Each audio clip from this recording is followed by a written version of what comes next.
بسم الله الرحمن الرحيم الحمد لله رب العالمين والصلاة والسلام على سيد الأنبياء والمرسلين حبيب الله العالمين بالقاسم محمد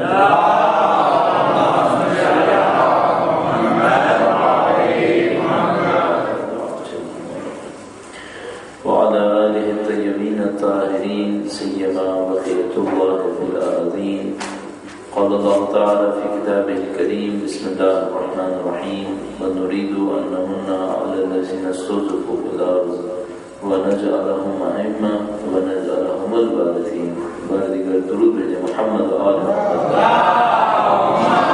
صل على محمد وآل محمد.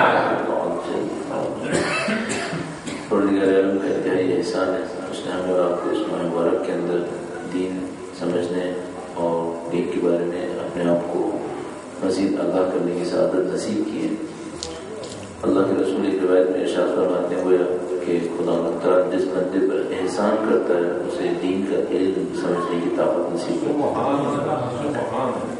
اور میں بہت زیادہ سوچا کرتا ہوں کہ یہ کہ آپ اپنی دنیا کی مصروفیتوں میں سے وقت نکال کر یہاں پہ تشریف لائے، ممکن نہیں ہے کہ شیطان یہاں پہ لایا ہو، یہ نہیں ہو سکتا۔ اگر مارکیٹ میں جاتے تو امکان تھا کہ شاید شیطان لے گیا، اگر پارک میں بھی جاتے جو جانا غلط نہیں ہے، تفریح کر سکتا ہے انسان، حلال ہے، لیکن اگر جاتے شاید کوئی امکان ہوتا کہ شیطان لے گیا۔ لیکن یہ کہ آپ اللہ کے گھر کی طرف آئیں، ذکر اہل بیت کی طرف آئیں، یہاں بیٹھ کر قرآن کریم کی تلاوت اور اس کی تفسیر کے بارے میں کچھ سنیں، کوئی امکان نہیں ہے کہ شیطان یہاں آیا۔ اس کا مطلب ہے رحمان کی دعوت پہ آنا، اس کا مطلب ہے قطعاً خدا تعالیٰ نے کوئی لطف و کرم کیا ہے جس کی وجہ سے میں اور آپ یہاں پر پہنچنے کی طاقت حاصل کرتے ہیں۔ اللہ تعالیٰ کی دی ہوئی اس نعمت کا شکر بجا لانے کے لیے کہ خدا اس میں اضافہ فرمائے، درود بھیجے محمد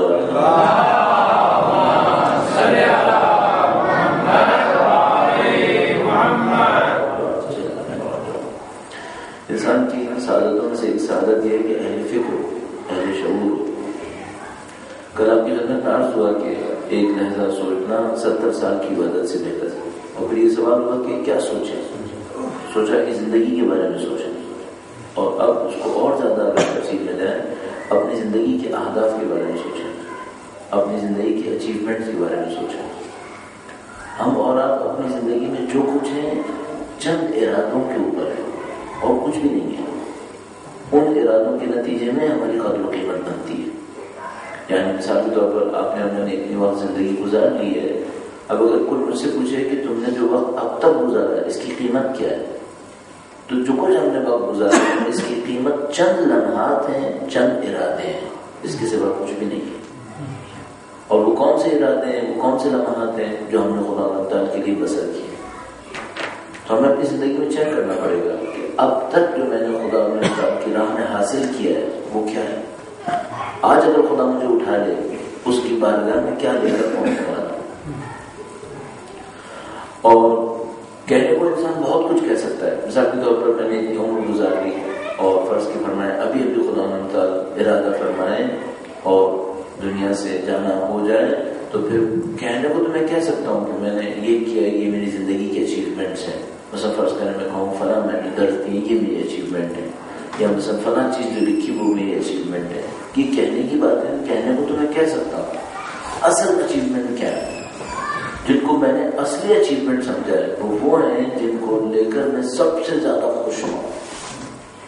تو آپ اگر اپنی زندگی میں احساس کیجئے گا، ٹھیک ہے ہم کہنے کو بہت کچھ کہہ سکتے ہیں، لیکن واقعا جس چیز کو ہم نے لے کر خوشی کا احساس پایا ہے وہ کون سی چیز ہے جس کو لے کر، یعنی ابھی اگر میں سوچوں خوشی کا احساس پایا، اس کو میں برعکس کہہ دوں تو زیادہ آسان ہو جائے۔ جو اگر ہاتھ سے نکل جائے تو ایسا غم ہوگا تو دنیا میں کبھی نہیں آئے گا، وہ ہماری اچیومنٹس ہیں۔ تو بہت سادہ سی بات عرض کروں آپ کی خدمت میں، اور بالکل 2+2=4 کی طرح، اگر ایک دن نماز قضا ہوتی ہے تو واقعا کوئی صدمہ ہوتا ہے دل پر۔ یعنی میں اب ایک اور بات پوچھوں گا، مثلا فرض فرمائیے کہ اگر جس گھر میں رہ رہا تھا اپنا سمجھ رہا تھا، یہ مجھے پتا چلے کہ یہ میرا نہیں ہے، میرے ہاتھ سے چھن گیا ہے، اتنا ہی صدمہ 2 رکعت نماز کی اتنا نہیں ہوتا. ہاں ہوتا ہے, تھوڑا ہوتا ہے, اتنا ہی ہوتا ہے نہیں. ٹھیک ہے, اگر اتنا نہیں ہوتا ہے اس کا مطلب یہ ہے کہ یہ گھر مجھے زیادہ محبوب ہے. صاف سی بات ہے, صاف سی بات ہے. چلیے میں اور بدتر مثال دوں. بس آج خیر چھوڑا, پھر آپ لوگ پرانا مان گئے. آپ کو پتا چلے کہ بھائی آپ کی وہ جو ڈینمارک کی سٹیزن شپ تھی نا وہ کینسل ہو گئی ہے. اب وہی پریشانی لاحق ہوتی ہے جو فجر کی نماز قضا ہونے کے بعد لاحق ہوئی تھی. نیند حرام ہو جائے گی, نیند حرام ہو جائے گی, زندگی کچھ اور ہو جائے گی. زندگی سلوات پڑے گا مدعا کی ذات پر.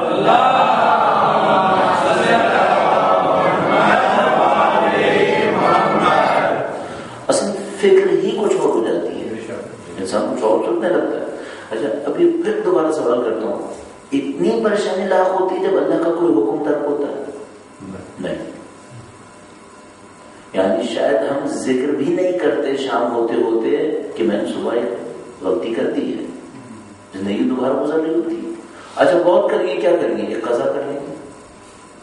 معاملہ سمجھ لیا ہم نے کہ معاملہ برابر ہو گیا. ایک آدمی امام کے پاس آیا, امام سے کہا فلاں میں استخارہ کر, مجھے بتائیں میرے فلاں سفر کیسا ہے. امام نے فرمایا اچھا نہیں ہے. تجارت کا سفر تھا, امام نے فرمایا اچھا نہیں ہے.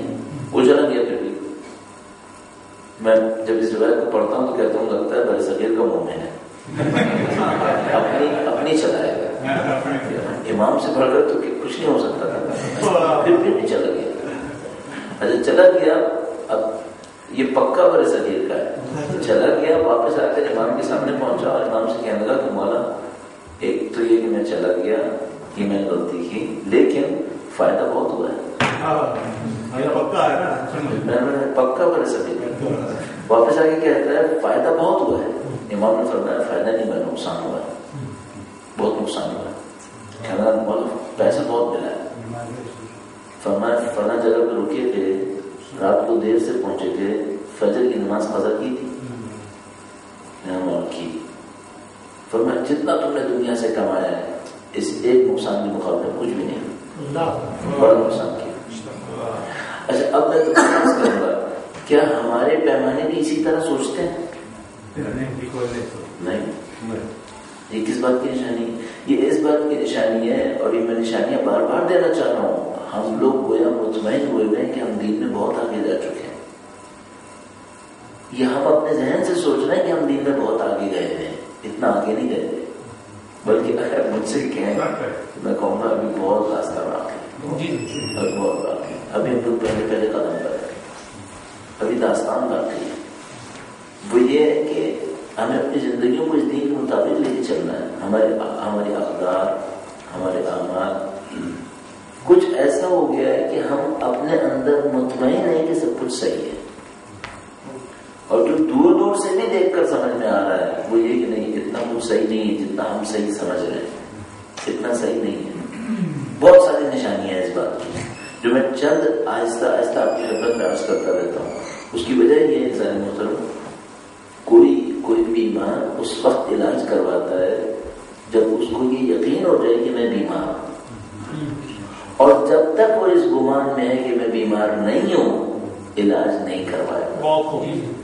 تو اس کی وجہ کیا ہے؟ اس کی وجہ یہ کہ علاج کرانا سستا نہ جائے. کوئی سختی جھیلے گا ہی اس وقت جب مجبور ہو جائے گا, ورنہ سختی نہیں جھیلے گا. اب اگر میں ایک بیمار سے کہوں کہ تم جاؤ اور مثال کے طور پر ایک ڈاکٹر کے پاس جاؤ, اس کے پاس بیٹھنا کو بیٹھو بھی, انتظار بھی کرو, اس کی فیس کے پیسے بھی دو, اس کی دوائی بھی کھاؤ, وہ پرہیز کے وہ بھی کرو, اور یہ سب تم اس لیے کرو کہ پتہ نہیں تم بیمار ہو بھی یا نہیں ہو, تو وہ کہہ گا کہ میں کیوں جاؤں گی, میں کیوں اتنی ساری مصیبتیں اٹھاؤں. ہاں اگر اس کو یہ سمجھ میں آ جائے کہ خدا نہ کرے نعوذ باللہ دل کے عارضے میں مبتلا ہے, کچھ ہی دنوں کے اندر ہارٹ اٹیک ہونے والا ہے, اب مجھے کہنے کی ضرورت نہیں ہوگی, خود سے جائے گا. اچھا اگر پہلی صورتحال ہوئی نا تو یہ مجھ سے کہے گا کہ بھائی میں چلا تو جاتا لیکن وہ جو ڈاکٹر ہے نا وہ ڈینش بولتا ہے, مجھے نہیں آتی اس لیے میں نہیں جا رہا. بہانا, وہ جتنے پیسے مانگ رہا میں نہیں دے سکتا, ہے بھی تب بھی نہیں دے سکتا, میں نہیں دے سکتا, میں کیوں دوں.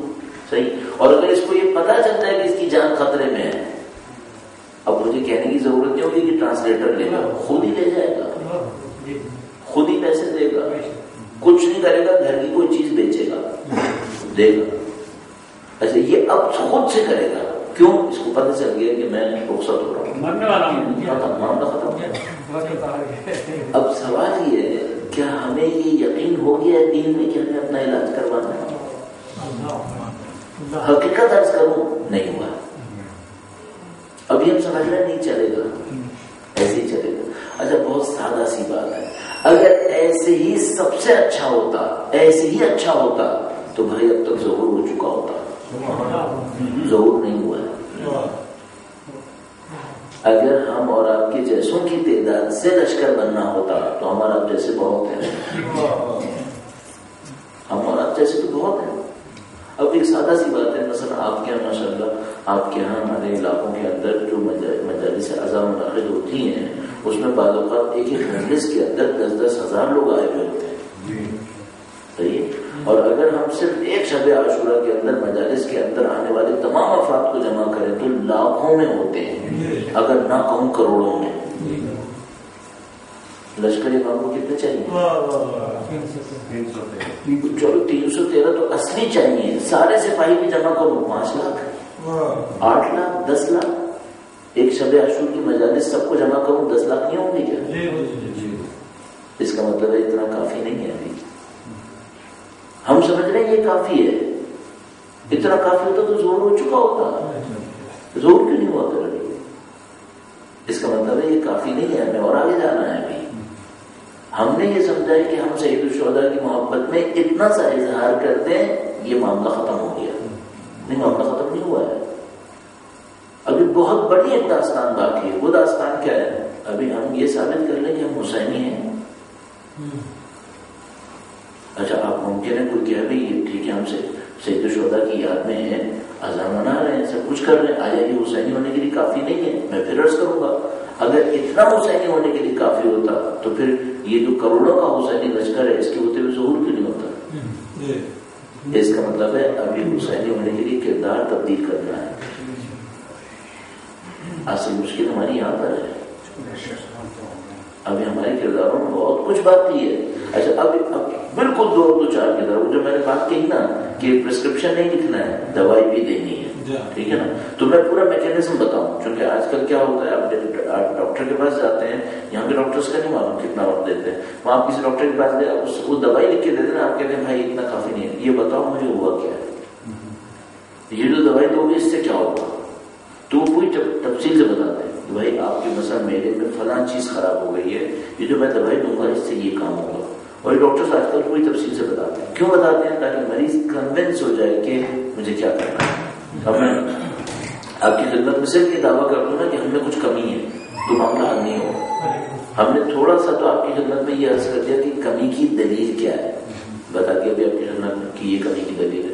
اچھا اب ذرا سا یہ بھی بتاتے چلیں اور بتاتے چلیں کہ یہ کمی اصل میں ہے کون سی کمی. اس کی وجہ یہ ہے کل بھی میں جو سوال آئے تھے اس میں ایک سوال یہ بھی تھا کہ بھائی نماز پڑھ رہے ہیں، روزہ رکھ رہے ہیں، عزاداری کر رہے ہیں، ٹھیک ہے، اس جیسے ملک میں رہتے ہوئے اور کیا کرنا ہے دین کے نام پر. ہم سب کے ذہن میں سوال آ سکتا ہے کہ بھائی میں سب کچھ تو کر رہا ہوں، اب اور کرنا کیا ہے مجھے. تو میں وہ بھی بتاتا چلوں کہ وہ جو ہمیں کرنا ہے وہ کیا کرنا ہے، اور وہ کمی ہے جو ختم نہیں ہو رہی ہے، وہ ختم نہیں ہو رہی ہے. درود پہ دیکھو محمد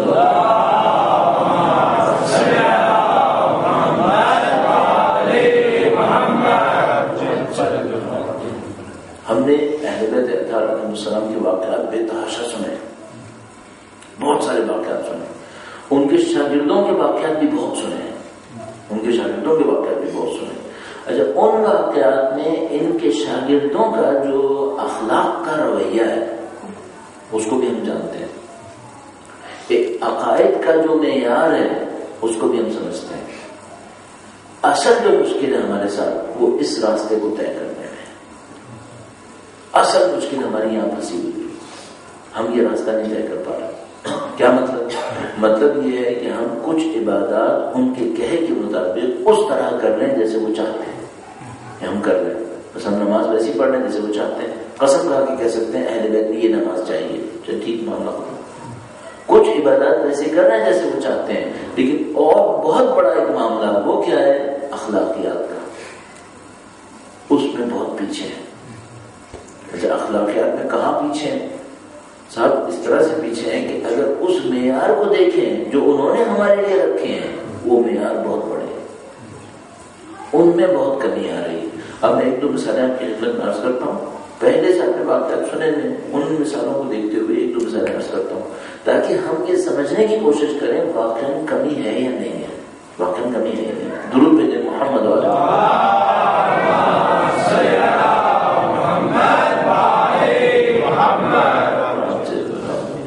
ایک لمبا واقعہ ذہن میں آتا ہے، اس کو میں مختصر کر کے عرض کرتا ہوں آپ کی خدمت میں۔ ایک آدمی تھا، اس بندہ خدا کو لوگوں نے پیسے دیے تھے کہ تم پیسے لے لو مسجد بنوانا ہمارے لیے۔ ایرانی تھا، ایران سے رہتا تھا، پرانے زمانے کی بات ہے، کوئی 40-50 سال ہو گئے ہوں، 40-50 سال ہو گئے۔ اس کو لوگوں نے پیسے دیے کہ تم پیسے لے جاؤ، عراق زیارات میں جانا تھا، کربلا اور نجف، کہیں پیسے لے جاؤ وہاں جا کر ہمارے لیے مسجد بنوانا۔ اس نے کہا صحیح ہے، میں مسجد بنوانا۔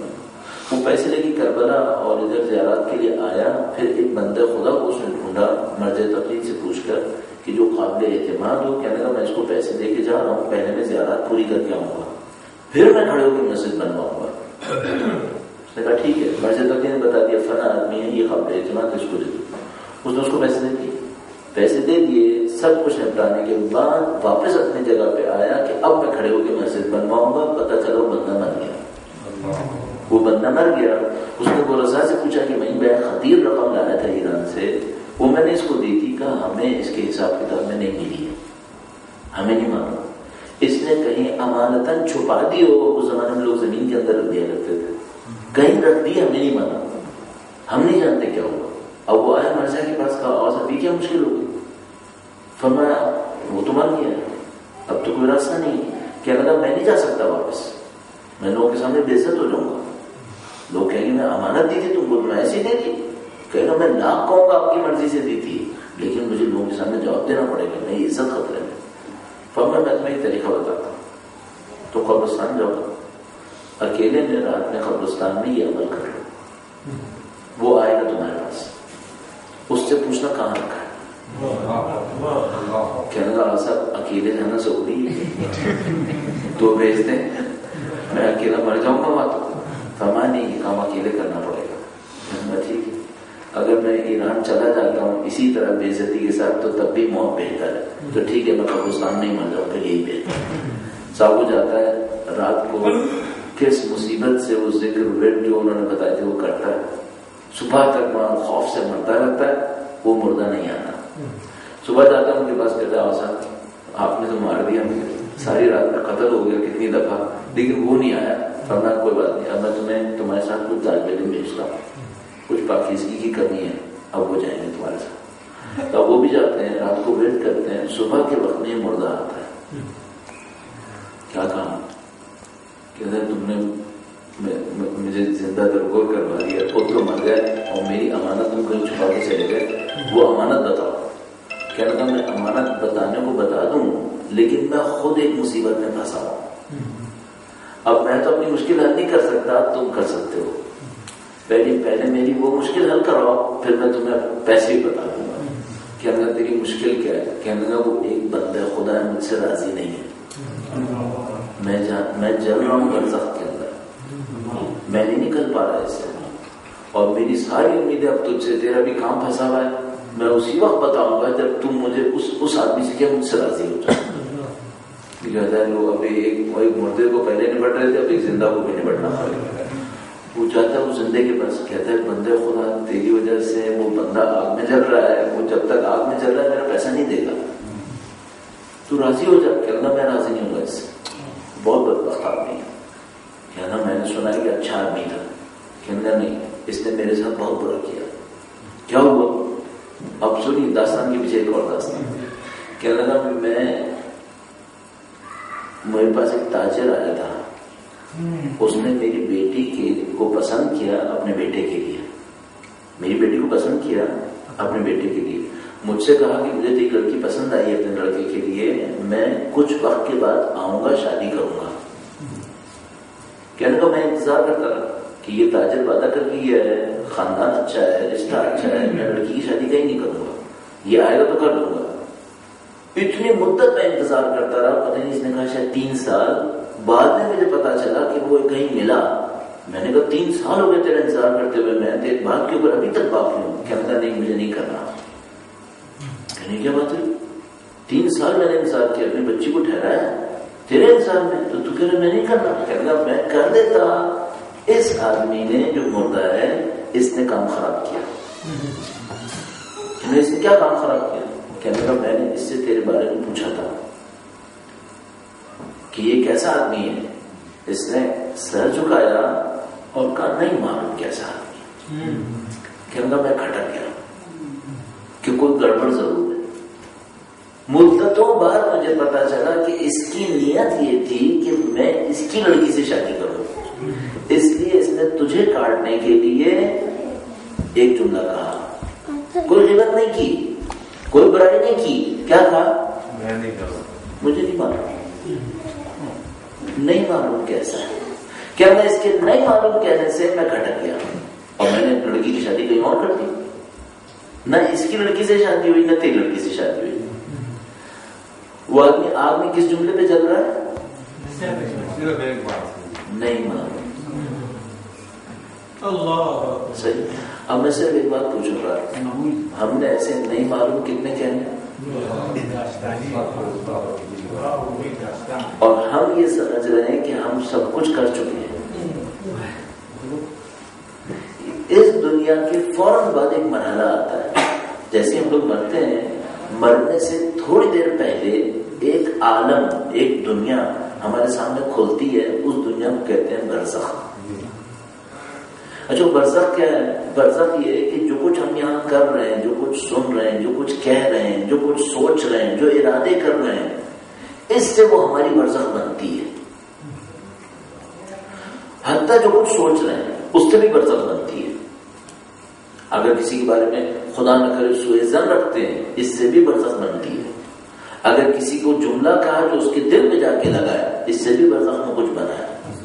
ہم مسلسل اپنے سوچنے, کرنے سے, کہنے سے سب سے برزخ بنا رہے ہوتے ہیں. مرنے سے تھوڑی دیر پہلے وہ برزخ ہمارے آنکھوں کے سامنے کھل جاتی ہے. اس وقت صحیح پتا چلتا ہے کہ یہ جو اب تک کیا تھا وہ کیا کیا تھا. اس وقت صحیح پتا چلتا ہے. اچھا ہم میں سے کچھ خوش قسمت ایسے ہوتے ہیں جن کو اللہ موت سے پہلے برزخ دکھا دیتا ہے. کسی خواب میں, کسی طریقے سے اسے کوئی بہت بڑا مل گیا, اس نے برزخ دکھا دی, یہ بھی ہو جاتا ہے. کچھ کو موت سے پہلے برزخ مل جاتی ہے, نظر آ جاتی ہے, تو وہ سمجھ جاتے ہیں کہ راستہ اچھا ہے یا برا ہے, اس کو صحیح کرنے کی کوشش کرتے ہیں. اکثر لوگوں کے ساتھ ایسی خوش قسمتی نہیں آتی. اکثر لوگوں کے ساتھ مصیبت یہ ہوتی ہے کہ اس دنیا کو گزارتے رہتے ہیں, مرنے سے تھوڑی سی دیر پہلے اچانک پتا چلتا ہے کہ اچھا جو کچھ ہم سمجھ رہے تھے وہ کچھ اور بھی ہے یہاں پر. اچھا وہ جو کچھ اور ہوتا ہے وہ کیا ہوتا ہے اور وہ کس قسم کا ہوتا ہے, چند منٹ لے کر اس کو ریاض کرتا ہوں اور مولا کی اس روایت کو یہاں ذکر کر دوں. فرمایا الناس نیام اذا ماتوا انتبہوا, لوگ سو رہے ہیں, جب مریں گے تو جاگ جائیں گے. تجلیات حکم اردو میں کتاب ہے جو ترجمہ ہے غرر الحکم کا. یہ روایت اس کتاب کے اندر ہونی چاہیے, غرر الحکم کے اندر. یہ نہج البلاغہ کے اندر یہ روایت نہیں ہے, یہ روایت ہے اس کتاب کے اندر غرر الحکم کے اندر, اور دوسری کتاب میں بھی ہونی چاہیے. فرمایا الناس نیام, لوگ سو رہے ہیں, جب مریں گے تو جاگیں گے. جب مریں گے تو کیا جاگیں گے؟ اچانک ان کی وہ جو برزخ کی آنکھیں تھیں وہ کھلیں گی اور ان کو پتا چلے گا کہ جو اب تک نہیں سمجھ میں آ رہا تھا وہ اصل میں کیا تھا. اچھا اب کیا ہو سکتا ہے, کیا ہو سکتا ہے؟ میں خدمت ناز کے دیتا ہوں, تھوڑا بہت مجھے سمجھ میں آتا ہے. مجھے کہ فرض کریں میں نے ابھی تک کیا کیا, قرآن کریم کے ذریعے سے آپ کی خدمت میں کچھ چیزیں عرض کی. اچھا میرے دل کا حوال کون جانتا ہے؟ اللہ جانتا ہے.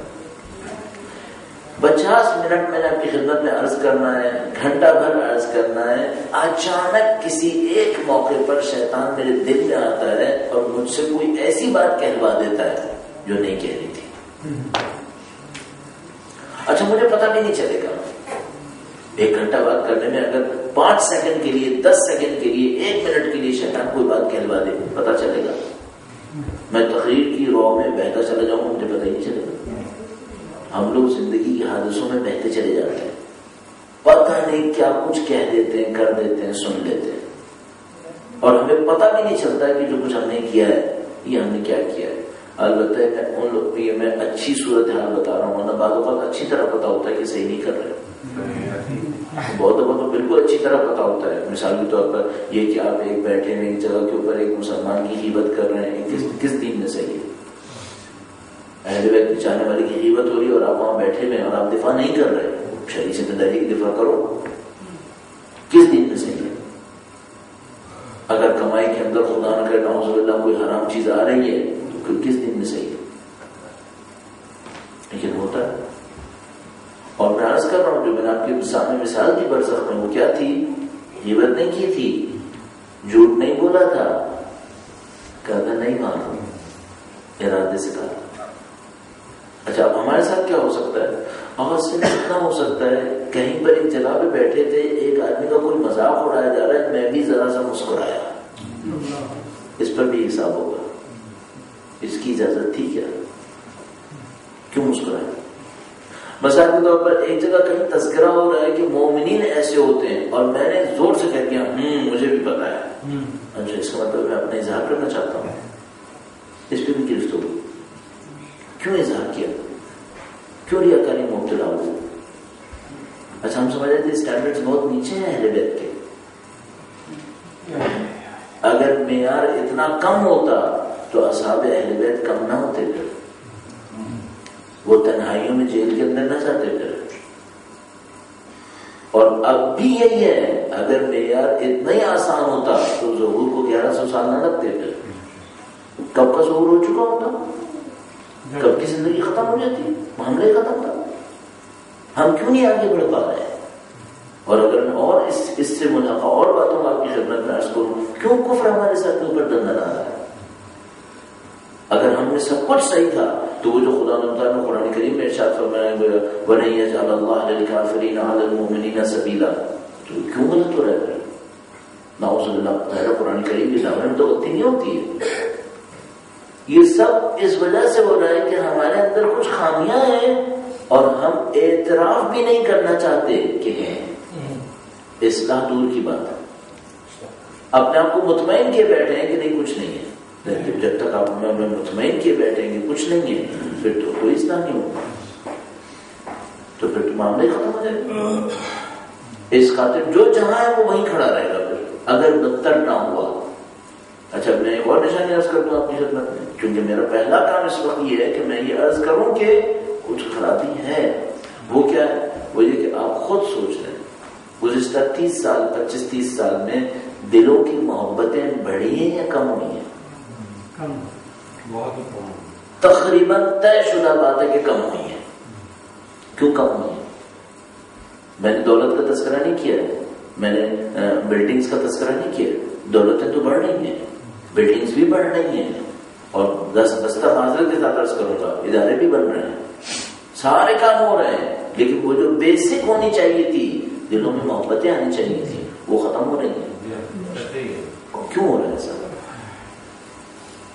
جب ہم سب کچھ صحیح کر رہے ہیں تو خدا تعالیٰ قرآن کریم میں ارشاد فرماتا ہے کہ اے نبی لو انفقت ما فی الارض جميعا ما الفت بین قلوبہم، اگر آپ زمین و آسمان کے خزانے بھی ان کے اوپر نثار کر دیتے ان کے دلوں کو جوڑ نہیں سکتے تھے، ولکن اللہ الف بینہم، اللہ نے ان کے دلوں کو جوڑ دیا ہوا۔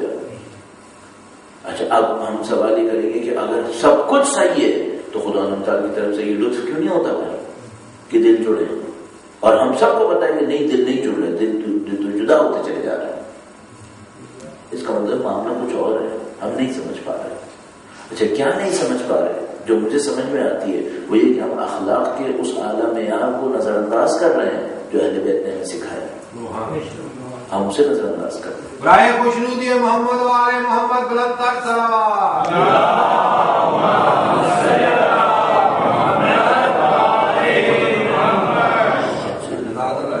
سورہ کبوت میں سے باقی آیات کریمہ پہ توجہ فرمائے گا۔ اہل بیت اطہار کی عظمت پر درود بھیجے محمد و آل محمد۔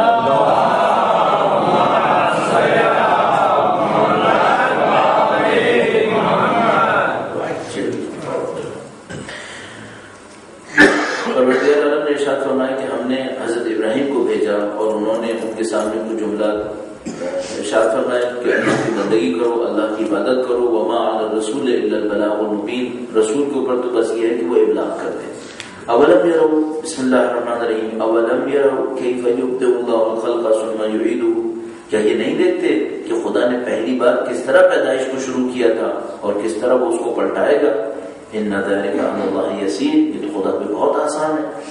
قل سیروا فی الارض فانظروا کیف بدأ الخلق ثم اللہ ینشئ النشأة الآخرہ، اور ان سے کہیے رسول کہ یہ زمین کے اوپر سیر کریں، زمین کے اوپر گھومیں اور دیکھیں کہ کیسے اللہ نے شروع کیا تھا اور پھر وہی پیدائش کو ایک اور مرحلے میں داخل کرے گا۔ اللہ نے ہمیں اور آپ کو عدم سے خلق کیا، اب اس عدم سے خلق ہو جانے کے بعد مرحلے تبدیل کرے گا۔ اب کیا مرحلے تبدیل ہوں گے؟ اب میں اور آپ اس دنیا میں آنے سے پہلے کسی عالم میں تھے، اب اس دنیا میں آئے، یہ ایک عالم ہے، یہاں سے مریں گے اس عالم میں چلے جائیں گے جس کو ہم عالم قبر کہتے ہیں، اور فنی زبان میں کو ہم برزخ کہتے ہیں۔ قبر کے گڈھے کا نام نہیں ہے جو ہم زمین کے اندر کھودتے ہیں، یہ نشانی ہے ہماری، یہ نشانی بھی باقی رہتی ہے، اس کے اندر بھی نورانیت ہوتی ہے، اس کے اندر بھی جسم سالم رہتا ہے مومنوں کا، لیکن اصل جو ہماری قبر عالم برزخ ہے، پوری دنیا ہے، ایک قبر نہیں ہے 1.5 گز کی، پوری دنیا بسی ہوئی ہے۔ اس دنیا کے اندر میں اور آپ وہ سب کچھ دیکھیں گے جو ہم نے یہاں پہ کیا ہے، وہ سب کچھ ہمارے سامنے ظاہر ہوگا، وہ ہماری نیتیں، وہ ہمارے اقوال، ہمارے اعمال، ہمارے کردار، سب کے سب ہمارے سامنے ہوں گے۔ یعنی اب آپ صرف تصور یہ فرمائیے کہ ہمارے پاس قطعاً روایات موجود ہیں، مستند ترین روایات موجود ہیں کہ ہر انسان برزخ انسان کی شکل میں نہیں گزارے گا، بہت سارے انسانوں کی برزخیں جانوروں کی صورت میں ہوں گی۔ خدا ایک اور نشأت دینے والا ہے ہم لوگوں کو، ایک اور عالم کے اندر بھیجنے والا ہے۔ وہ عالم کون سا عالم ہوگا؟ یہاں ہم سب کی شکلیں قہرن انسانی شکلیں ہیں، جبرن انسانی شکلیں ہیں، اس عالم کے اندر سب کی شکلیں ان کے کردار اور ان کی عادات کے اوپر طے ہوں گی کہ انسان بننے یا حیوان بننے ہیں۔ مثال کے طور پر کیسے یہ ہو سکتا ہے؟ ہمارے پاس روایات موجود ہیں، فرمایا جس کے اندر جس جانور کی صفت ہوگی اس جانور کی شکل پہ اس برزخ میں زندگی گزارے گا۔ جانوروں کے اپنے اپنے عادات ہیں، اطوار ہیں، مثلا ایک جانور کی خاصیت مکاری ہے، خدا نہ کرے نعوذ باللہ میں اور آپ مکاری کے اوپر دنیا سے رخصت ہو گئے تو اس جانور کی شکل میں برزخ گزارنی پڑے گی، یہاں تک کہ اس سارے عذاب کو سہنے کے بعد جو اس گناہ کی وجہ سے آنا تھا پھر کہیں جا کر شکل انسانی واپس آئی۔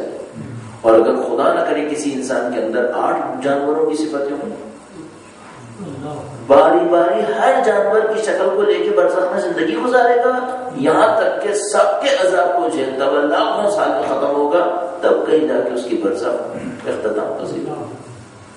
لہٰذا ہمارے پاس روایت موجود ہے کہ کچھ انسانوں کی برزخ 3 دن کی ہوئی، کیونکہ انہوں نے دنیا میں جتنی پاکیزگیاں حاصل کرنی تھیں وہ حاصل کر، ان کے اندر کسی جانور کی کوئی خاصیت نہیں ہے، ان کے اندر انسانیت کی جتنے کمالات آنے تھے انہوں نے ان کمالات کو حاصل کر لیا۔ تو جب وہ اس نشأہ آخر میں جائیں گے، دوسری زندگی میں جائیں گے، ان کے سر پہ کوئی ذمہ داری نہیں ہوگی، خدا تعالیٰ ان کو برزخ سے یوں ہی فارغ کرے گا۔ اور اس میں کوئی قید نہیں ہے کہ مرنے والا قیامت سے 1 دن پہلے مرے یا 1 لاکھ سال پہلے مرے، اس سے کوئی فرق نہیں پڑتا۔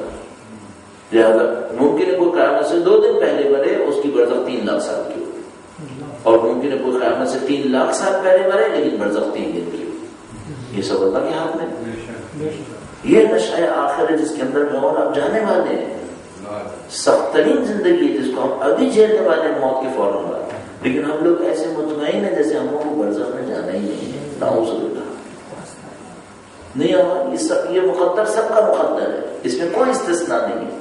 حتیٰ وہ جو قبر میں دفن نہ ہوئے سمندروں کی تہوں میں ڈبو دیے گئے انہوں نے بھی برزخ میں جانا ہے۔ وہ جو ہمارے پاس روایت موجود ہے کہ کوئی قبر سے فرار نہیں کر سکتا، تو ممکن ہے کوئی کہے اگر میں نے اپنے جسم کو آگ لگوا دی اور اس کے خاک کو دنیا کے اندر بکھیر دیا تو میری قبر کون سی ہے؟ قبر کوئی گڈھا تھوڑی ہے، وہ ایک علامت ہے ہمارے لیے، اصل قبر وہ عالم برزخ ہے، اس سے کہاں فرار ممکن ہے، سب نے جانا ہے اس کے اندر۔ ان ان اللہ علی کل شیء قدیر، خدا تو ہر چیز پر قادر ہے. یعذب من یشاء ویرحم من یشاء، جس کو چاہتا ہے عذاب کرتا ہے، جس پہ چاہتا ہے رحم کرتا ہے. البتہ خدا کا چاہنا بے حساب نہیں ہے، حساب کے تحت عذاب کرتا ہے، حساب کے تحت رحم کرتا ہے. وَإِلَيْهِ تُقْلَبُونَ، اور اسی کی طرف تم سب نے پلٹ کے جانا ہے. اس کی بھی تشریح عرض کرتا چلو. کیوں خدا نے بتا فرماتا ہے یعذب من یشاء، جس کو چاہتا ہے عذاب کرتا ہے، جس کو چاہتا ہے رحم کرتا ہے. تو ابھی ہم نے جواب میں کہا کہ اس کا جواب یہ ہے کہ خدا نے نظام بنایا ہوا ہے، اس نظام کے تحت عذاب کرتا ہے. تو پھر یہاں پہ سوال کیا جا سکتا ہے کوئی کہے کہ پھر یہ کیوں نہیں کہا جس کو خدا چاہتا ہے؟ ہاں، اس کا جواب یہ ہے کہ قانون کسی کی مرضی سے طے نہیں کرے گا، قانون اپنی مرضی سے طے کرے گا. اب میں نے یہ سوچا ہے کہ میرے اعمال کیسے بھی ہوں خدا مجھ سے کچھ نہیں کہے گا. یہ کس نے کہا؟ میں نے کہا ہے. اگر میں نے کہا ہے تو خدا کہے گا. کیوں؟ اس نے نہیں کہا. اس نے تو کہا میں سوال کروں گا. برزخ ہے، قطعاً ہے، سب کو سوال سے گزرنا ہے، سب کو جواب دینا ہے. اب میں نے چند دن پہلے آپ کی خدمت میں عرض کیا تھا کہ بھائی سب کہہ رہے ہیں کتاب اللہ یہ کتاب ہے، تو برزخ میں کہنے میں کیا حالت ہے؟ ہم کہنے میں حالت یہ ہے کہ جب تک عمل کتاب خدا کو کتاب نہ کہے برزخ میں زبان سے نکلنا ہی نہیں. آج میں کہہ رہا ہوں مولا عامر مومن کو امام مانتا ہوں. امام کسے کہتے ہیں؟ امام لیڈر کو کہتے ہیں. لیڈر کون ہوتا ہے؟ جس کی سنی جاتی ہے.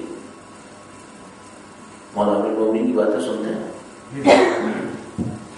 آج مولا عامر مومن کا فرمان آتا ہے کہ یہ کام کرو دین کی راہ میں، کیوں نہیں کیا؟ اصل کو اتنا ہی پوچھ لے امام مانتے ہو؟ ہاں مانتے ہو. اس کی کتاب پڑھی ہے، وہی کیوں نہیں پڑھ لیا کہ انہوں نے کہا کیا ہے؟ اور اگر وہ بھی نہیں کیا تو پھر امام کیسے مانتے ہو؟ یہ ہم سے سوال نہیں ہوگا ہمارے سامنے. اور ہم کہہ رہے تھے کہ ہم مانتے ہیں، تو خدا ہم سے کہے گا کہ بھائی ٹھیک ہے، ایک تمہارا ماننا ہے اور ایک وہ ماننا ہے، تو ہم تم سے کہہ دیں کہ مانو. تمہارا ماننا یہ ہے کہ میں نام کا مانتا ہوں، بعد میں کچھ نہیں کروں گا، نہ یہ سوچوں گا کہ انہوں نے مجھ سے کیا کہا. اور ہمارا ماننا یہ ہے کہ جس کو تم کہو کہ امام ہے اس کی بات کو ڈھونڈ کے لاؤ کہ اس نے تمہارے اوپر کیا ذمہ داری رکھی. ڈھونڈو اس کو، اس کے بعد عمل کرو. اب اگر اس معیار کے تحت پوچھیں تو کتنے لوگ ہیں جن کی مولا عامر مومن امام ہے؟ ہم ان تمام معاملات کو آسان سمجھ رہے ہیں. ہمارا اتنا ہی آسان ہوتا تو 1,24,000 انبیاء بھیجنے کی کیا ضرورت ہے؟ یہ سب آسانی سے نپٹ جاتا ہے. ہم ان کو آسان سمجھ رہے ہیں. اتنا آسان ہوتا، ذرا تصور فرمانا، وہ جو مالک کونین ہے مولا امیر المومنین نے، وہ فرماتے ہیں کہ من قلت الزاد وطول السفر، راستہ بہت لمبا ہے اور زیادہ راہ بہت کم ہے. نہج البلاغہ میں ارشاد فرمایا مالک کائنات جو زمین کے راستوں کو تو چھوڑو آسمان کے راستوں سے واقف ہے، آج سے لے کے پچھلے کل تک اور آج سے لے کر اگلے تمام کل تک سب سے واقف ہے. اور ہم کہہ رہے ہیں نہیں راستہ آسان ہے. صرف مالک کائنات تو کہہ رہے ہیں کہ نہیں مشکل ہے، اور ہم اپنے آپ کو سمجھا رہے ہیں نہیں آسان ہے. ہم زیادہ آگے ہیں کیا؟ وہ جو آگاہ باخبر بابصیرت نور دینے والا ہے وہ کہہ رہا ہے مشکل ہے. ہمیں کس نے حق دیا کہ ہم کہہ رہے ہیں آسان ہے؟ یا ہم نعوذ باللہ یہ تصور کر رہے ہیں کہ انہوں نے تکلفاً کہا، نعوذ باللہ ہم یہ تصور کر رہے ہیں کہ مجازاً کہا. کیسے ہو سکتا ہے مولا عامر مومن تکلفاً مجازاً کوئی بات کہے؟ سوائے حق کے کچھ نہیں فرماتے. تو کس بات پہ اپنے آپ کو مطمئن کیا ہوا ہے یہ سمجھ میں نہیں آ رہی. کیا سوچ کر مطمئن کیا ہوا؟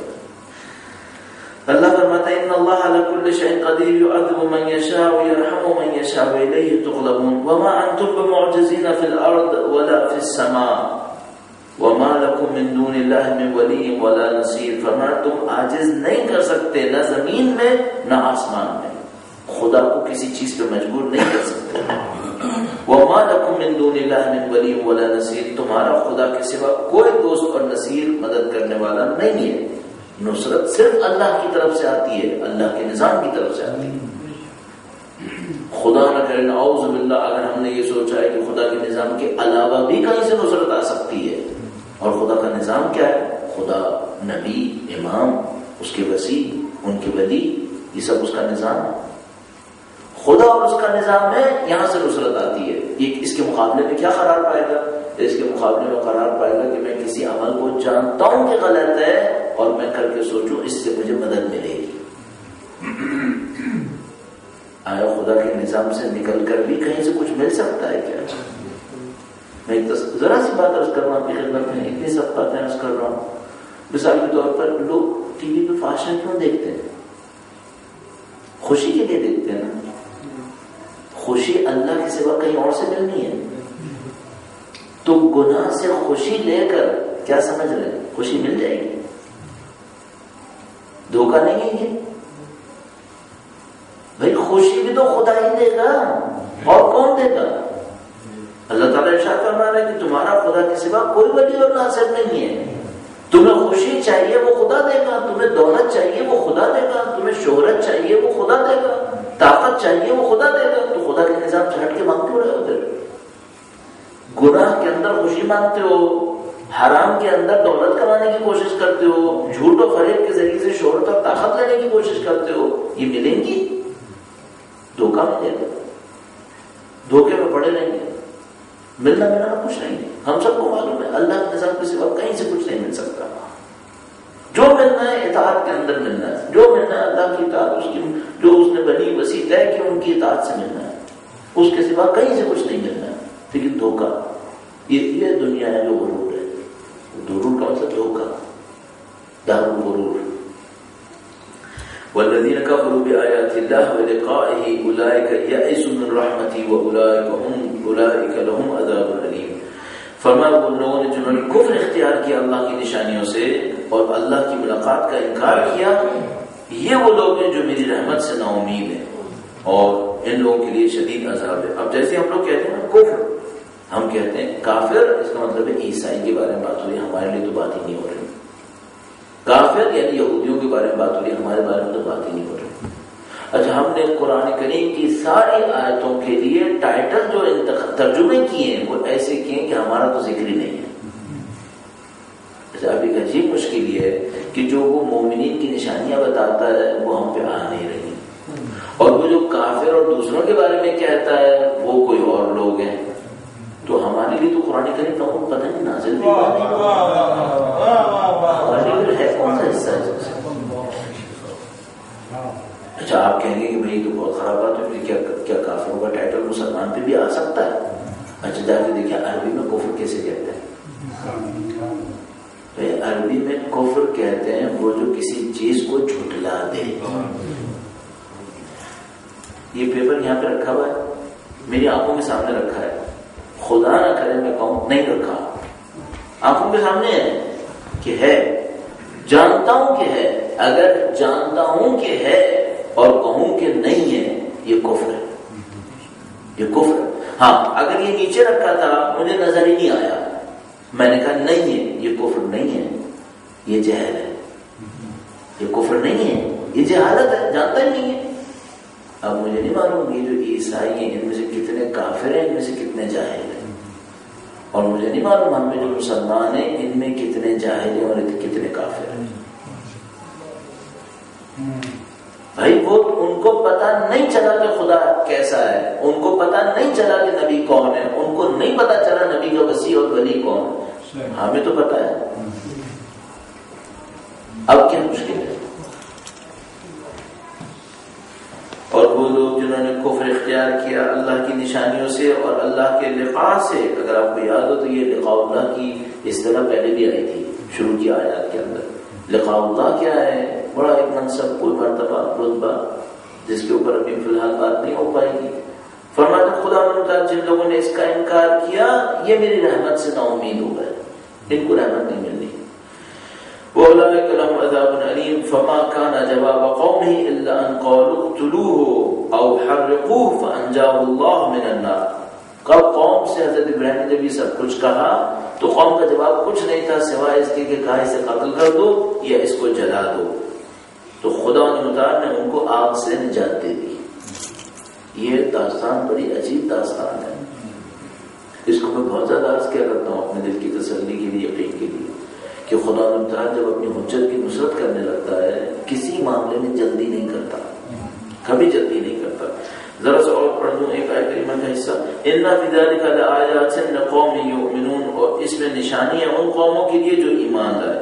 حضرت ابراہیم نے کہا وقال انما اتخذتم من دون اللہ اوثانا مودۃ بینکم فی الحیات الدنیا، فرمایا تم نے اللہ کے سوا جو کچھ بھی کیا ہے، جن چیزوں کو تم نے اختیار کیا ہے، وہ سب بت ہیں جو تم نے دنیا کی محبت میں ایک دوسرے کے سامنے جمع کر لی.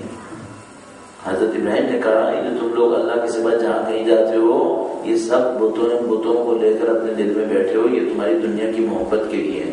ثم یوم القیامۃ یکفر بعضکم ببعض ویلعن بعضکم بعضا، اور جب قیامت کے دن آئے گا تو سب ایک دوسرے کا انکار کرنے لگیں گے اور ایک دوسرے پہ لعن کریں گے. ومأواکم النار وما لکم من ناصرین، نہ آگ ان کا ٹھکانہ بنے گی، نصرت کرنے والا کوئی نہیں رہے گا.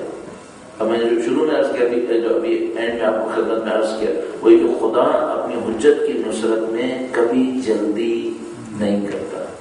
اصل خدا کا نظام عجیب نظام ہے اس معاملے کے اندر. اللہ نے توفیق دی، ایک دفعہ میں نے اس کے اوپر غور کرنا شروع کیا کہ خدا تعالیٰ جب اپنی حجت کی نصرت کرنے لگتا ہے تو وہ جو بہت ایک کرٹیکل ٹائم آتا ہے اس میں خدا کا طریقہ کار کیا ہے. اب آپ تصور فرمائیے، خدا تعالیٰ نے قرآن کریم میں بعض انبیاء کے نام ذکر کیے ہیں، اکثر انبیاء کے نام بھی ذکر نہیں کیے، اور بعض واقعات کو بار بار سنایا. مثال کے طور پر حضرت ابراہیم آگ میں ڈالے گئے، اس واقعے کو بار بار لکھا ہوا ہے، آگ میں گئے. حضرت موسیٰ علیہ السلام دریا کے کنارے پہنچ گئے، پانی کے کنارے، اور کہا اے خدایا اب میں کیا کروں، اس کو بار بار کہا. اسی طریقے سے حضرت عیسیٰ علیہ السلام کو تذکرہ فرمایا کہ ان کو سولی پہ چڑھا دیا گیا تھا، دشمنوں نے سازش کر دی تھی. اب میں اس پہ غور کرنا شروع کیا، خدا اس میں حکمت کیا ہونی چاہیے، یہ کیا معاملہ ہے. تو صرف ایک معاملہ، چونکہ حضرت ابراہیم علیہ السلام کا تذکرہ ہوا ہے، قوم نے یہ کہا کہ اس کا علاج بس یہی ہے کہ اس کو یا تو قتل کر دو یا اس کو جلا دو. تو اب قوم نے کیا کیا، اس نے نمرود نے حکم دیا کہ تم فانصروا آلہتکم، مثلا قرآن کریم کی آیت کریمہ کے مطابق کہ تم لوگ اپنے خداؤں کی نصرت کرو اور لکڑیاں جمع کرو. ڈھیر ساری لکڑیاں جمع کرا دی. اب تصور کریں کہ ایک حضرت ابراہیم کو جلانے کے لیے کتنی لکڑی چاہیے تھی بھائی؟ 4 من 5 من بہت ہوتی. ایک حضرت ابراہیم کو جلانا تھا. اس نے کیا کیا، اس نے وہ کام کیا جس کو ہم لوگ اپنی زبان میں کہتے ہیں میڈیا پبلسٹی. پبلک سے کہہ رہا ہے تم لکڑیاں لاؤ، تو بادشاہ تجھے پاس لکڑیاں کم ہیں، تو خود لکڑی لیا. کہا نہیں میں پبلک کو انوالو کروں گا تاکہ ابراہیم کا کوئی ساتھ دینے والا نہ رہے، پبلک کو ابراہیم کے خلاف کر دوں گا. اور ان سے کیا کہا، ان سے یہ نہیں کہا یہ میرا دشمن ہے اس کو جلاؤ، کہا فانصروا آلہتکم، تم اپنے خداؤں کی نصرت کرو، اپنے خداؤں کی نصرت کرو، اس کو جلاؤ. ہمیشہ دوسروں کو دھوکہ دینا یہ طے شدہ اصول ہے ان لوگوں کا، دوسروں کو دھوکہ دیں گے. حجت خدا کو تنہا رکھنے کے لیے اس قسم کے حربے استعمال کرتے ہیں. اور وہ سارے لوگ جمع ہو گئے، جناب لکڑیاں لائی جا رہی ہیں، ڈھیر ساری لکڑیاں ہو گئی، ڈھیر ساری لکڑی میں آگ لگا دی اور ایک عظیم الشان آگ لگی. اتنی آگ لگی کہ اس میں طے ہوا کہ حضرت ابراہیم کو بیچ میں لے جائیں گے کیسے، کہ وہ تو آگ شروع میں ہی اتنے شعلے مار رہے تھے اس کے نزدیک کوئی نہیں جا سکتا تھا. تو یہ طے ہوا کہ حضرت ابراہیم کو منجنیق میں رکھ کے دور سے پھینک دیں گے تاکہ وہ آگ کے بیچ میں جا کر گرے. اچھا واقعی بیچ میں گرانے کی ضرورت تھی کیا؟ اتنی بڑی آگ لگا رہی تھی، ذرا سا دھکا دے کے گرا دیتا. پھر وہی میڈیا پبلسٹی کا کام، پبلک کے سامنے اپنی طاقت کا اظہار کہ ہم اپنے دشمن کے ساتھ یہ حرکت کرتے ہیں. اچھا اب میں ایک لمحے کو سوچتا ہوں خدایا یہ تو نے کیا کیا، اتنی بڑی آگ لگی، کتنی پاسبلٹیز ہو سکتی تھی. میں نے پہلے بھی شاید تذکرہ کیا، اگر خدا چاہتا تو آگ ہی نہ لگتی. بھائی آپ کو اس دن کہہ دیتا کہ اپنے کام کو بند کر دے تو نہ لگے گا، نہیں کیا اس نے. انہوں نے آگ پہ کوئی ایندھن ڈالا ہوگا، خدا چاہتا تو کہہ دیتا آج ایندھن اثر نہ دکھائے، نہیں کیا. اچھا بہت سادہ کام، کچھ نہ کرتا بارش کر دیتا، پھر بارش ہو جاتی، لکڑیاں گیلی ہو جاتی اور پتہ نہیں آگ بجھ جاتی. اللہ نے کچھ نہیں کیا. کیوں نہیں کیا؟ حجت خدا کو تنہا چھوڑ دیا. اس کا نبی ہے اکیلا بیچارہ، ساری دنیا اس کے مخالف ہو گئی. اب وہ اچھا نفس سے حجت خدا کی طاقت یہ ہوتی ہے کہ پوری دنیا کے مخالف ہو جائے، اس کا خدا پہ ایمان کم نہیں ہوتا. حجت خدا کی طاقت اتنی ہوتی ہے. پوری دنیا حضرت ابراہیم علیہ السلام کے خلاف چلی گئی، ایک لحظے کو لغزش نہیں. کہا نہیں مجھے خدا پہ اعتماد ہے. اگر خدا یہی چاہتا ہے یہی سے کوئی مسئلہ نہیں. فرشتے آ گئے سب کچھ کہنے کے لیے ہم بچاتے, کہا نہیں میں مجھے کوئی ضرورت ہی نہیں, وہ رب دیکھ رہا ہے. حضرت ابراہیم علیہ السلام کو آگ میں ڈال دیا. خدا تعالیٰ فرماتا ہے قرآن کریم میں ہم دشمن کو شکست دینے کے لیے لشکر نہیں بھیجتے. کیوں؟ فرماتا ہے زمین و آسمان میرا لشکر ہے اور لشکر نہیں بھیجوں گا. کیا کیا خدا تعالیٰ نے؟ سارا سب کچھ منظر اس نے لگایا تھا. آخر میں آگ سے کہا نہ جلا, بس نہیں کہا کہ بجھ جائے, کہا نہیں بجھے نہیں جلے, اس سے نہیں جلاؤ.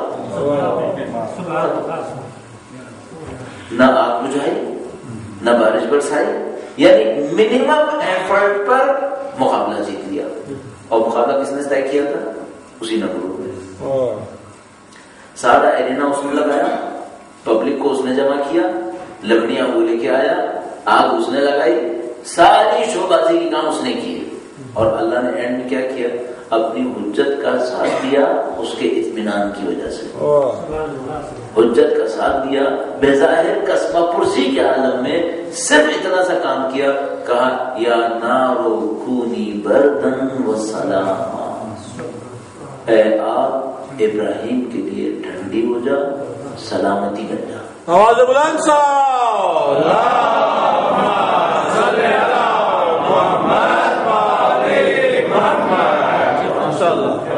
اچھا خدا نے جلدی کی نہیں. کیوں جلدی نہیں کی؟ راز میں نے آپ کو بتایا تھا, جلدی وہ کرے گا جس کو موقع نکلنے کا خوف ہو. خدا جانتا ہے موقع میرے ہاتھ میں ہے, جب بھی چاہوں گا کبھی بھی دیر نہیں. اب یہ جو حجتوں کی قربانیاں تھیں, یہ ایسی جگہ پہنچتی تھیں کہ قربانی بڑھانی پڑ رہی تھی. ہر حجت خدا کو قربانی بڑھانی تھی.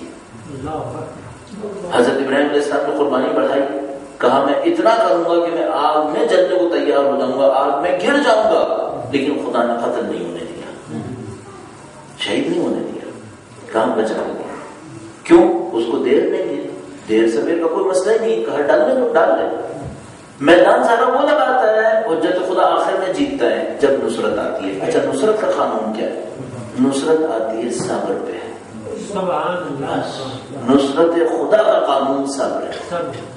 صبر کرو اور یقین ہو دل کے اندر. اگر کسی شخص کو اللہ پہ یقین ہو اور صبر دکھائے, نصرت خدا آ جائے گی. یہ قانون الہیہ ہے. حضرت ابراہیم کے ساتھ یہ ہوا, ان کو نصرت مل گئی. حضرت موسیٰ علیہ السلام سے کہا موسیٰ قوم کو لے کے چلو. اب فرعون اور اس کی فوج اتنی تھی کہ یہ جو بنی اسرائیل قوم تھی یہ کئی لاکھ تھے.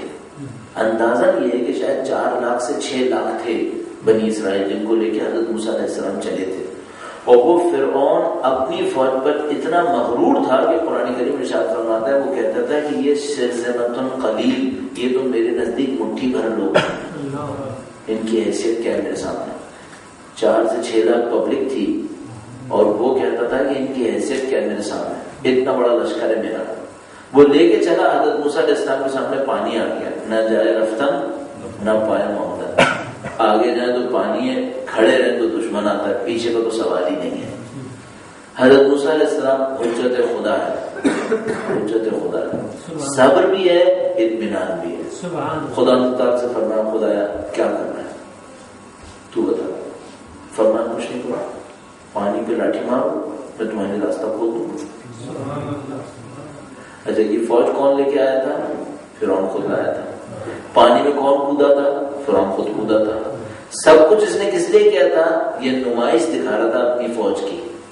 اللہ نے آخر میں کچھ نہیں کیا, پانی سے کہا کہ جو کھلنے کی اجازت دی تھی اب اجازت نہیں ہے. ایکسٹرا پانی نہیں بہایا. میں تو دیکھتا ہوں خدا منیمم ایفرٹ سے دشمنوں کو مارتا ہے, یعنی ایکسٹرا پانی بھی نہیں بہایا, ایک نیا راستہ بھی نہیں کھولا, کچھ نہیں کیا. کہا جو پہلے کھولا تھا اب اس کو بند کرو, ختم. جو پہلے ہلا تھا وہ واپس اپنی جگہ پہ آ گیا. ایکسٹرا پانی بھی نہیں برسا, کچھ بھی نہیں کیا, اور دشمن مر گیا. اچھا پھر یہاں پہ کوئی پولیٹیکل پوائنٹ یہی ہے, کیا جلدی کی خدا نے؟ نہیں. آخر تک لے کر جاتا ہے. اس دفعہ بھی حجت خدا کو شہید نہیں ہونے دیا. آخر تک لے کر گیا, مرنے نہیں دیا, شہید نہیں ہوئے, آخر میں پھر بچ گئے. حضرت عیسیٰ علیہ السلام کا معاملہ اور سنگین کر دیا. اگر آپ نوٹ کریں, حضرت ابراہیم تنہا تھے, حضرت ابراہیم تنہا تھے, صحیح ہے, خدا نے بچایا تھا آخر وقت میں. حضرت موسیٰ علیہ السلام کے معاملے میں تنہا نہیں تھے, پبلک کافی زیادہ تھی, صحیح ہے. حضرت عیسیٰ علیہ السلام کے معاملے میں سخت تھا, تنہا بھی تھے, مخالف پبلک بہت زیادہ تھی, اور مارا بھی بہت تھا, بہت مارا تھا. حضرت عیسیٰ علیہ السلام کی صرف وہ جو فلمی مناظر آئے ہیں, جو وہ کوئی نئی مووی بنی جس میں عیسیٰ علیہ السلام کے پیشن آف کرائسٹ نام کر کے جو بنی تھی, اس نے لوگوں کو رلا دیا تھا. آج کی دنیا کے, آج کی مادی دنیا کے لوگوں کو رلا دیا تھا. بڑے بڑے لوگ روتے ہوئے نکلتے تھے پیشن آف کرائسٹ دیکھ کر, حیران ہو جاتے تھے. حضرت عیسیٰ علیہ السلام نے اتنی قربانی دی. اللہ نے اپنی حجت کو مشکل میں ڈالا, صبر کا امتحان لیا. آخری وقت میں خدا نے فیصلہ کیا کہ میں عیسیٰ کی جگہ کسی اور کو سولی چڑھوا دوں گا. حضرت عیسیٰ کو بچا لیا. پھر آپ نے ایک بات دیکھی, اب بھی شہید نہیں ہونے دیا, لیکن سید الشہداء کے معاملے میں کہا شہید ہونے ہو جائے. سید الشہداء نے حجت خدا کے امتحان کو کہیں اور پہنچا دیا. اللہ نے کہا مجھے جلدی نہیں ہے, شہید ہونے دو.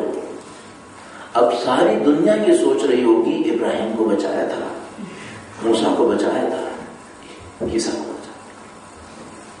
نبی کا حسین شہید ہو رہا ہے, کہاں شہید ہونے دو. اس کو پتا تھا کہ یہ حجتوں میں صبر کی طاقت کس میں کتنی ہے. یہ میرا حسین ہے, اس میں صبر کی طاقت کچھ اور. سید الشہداء نے مدینہ میں ایک جملہ کہا تھا, عظیم الشان جملہ, فرمایا تھا جن گودیوں میں میں پلا ہوں وہ بیعت نہیں کرنے دیں.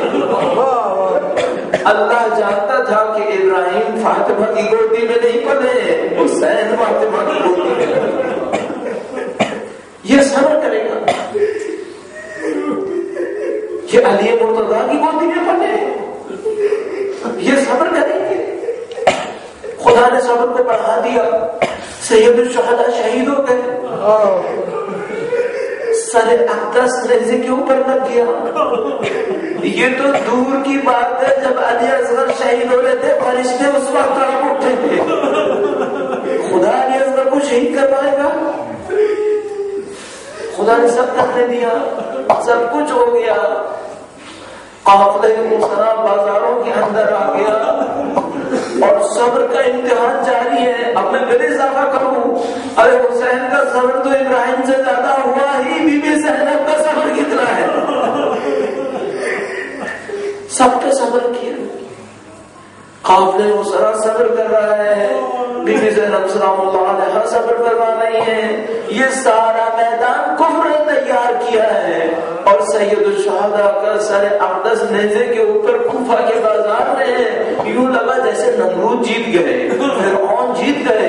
اللہ نے صرف اتنا اشارہ کیا, سر حسین سے آواز آئی, ام حسبتم ان اصحاب الکہف والرقیم کانوا من آیاتنا عجبا. اب جو سر حسین نے تلاوت قرآن شروع کی, لوگوں کو پتا چل گیا اس دفعہ خدا نے شہید کر کے جتایا. اس دفعہ شہید کر کے جتایا. وَسَيَعْلَمُ الَّذِينَ ظَلَمُوا أَيَّ مُنقَلَبٍ يَنقَلِبُونَ. پروردگار کے واسطہ محمد و آل محمد کا ماہ رمضان ہے, قرآن کریم کا ذکر ہوا ہے, اہل بیت کا ذکر ہوا ہے. اس قریب کو ہم سے قبول فرما. اے پاک پروردگار, اس حجت خدا کے راستے پر چلنے کی سعادت نصیب فرما. اس کے چاہنے والے دنیا میں جہاں کہیں بھی ہیں ان کی جان, مال, عزت و آبرو کی حفاظت فرما. اے پاک پروردگار, وقت کے امام کا انتظار تو نے قرار دیا ہے, تجھے واسطہ محمد و آل محمد کا فرزند زہرا کے ظہور میں تعجیل فرما. ہمیں اور ہماری اولادوں کو ان کی جانشینوں میں قرار فرما. اس دنیا سے زندگی کا اختتام امامت کی راہ میں شہادت قرار فرما. ربنا تقبل منا انك انت السميع العليم برحمتك يا ارحم الراحمين.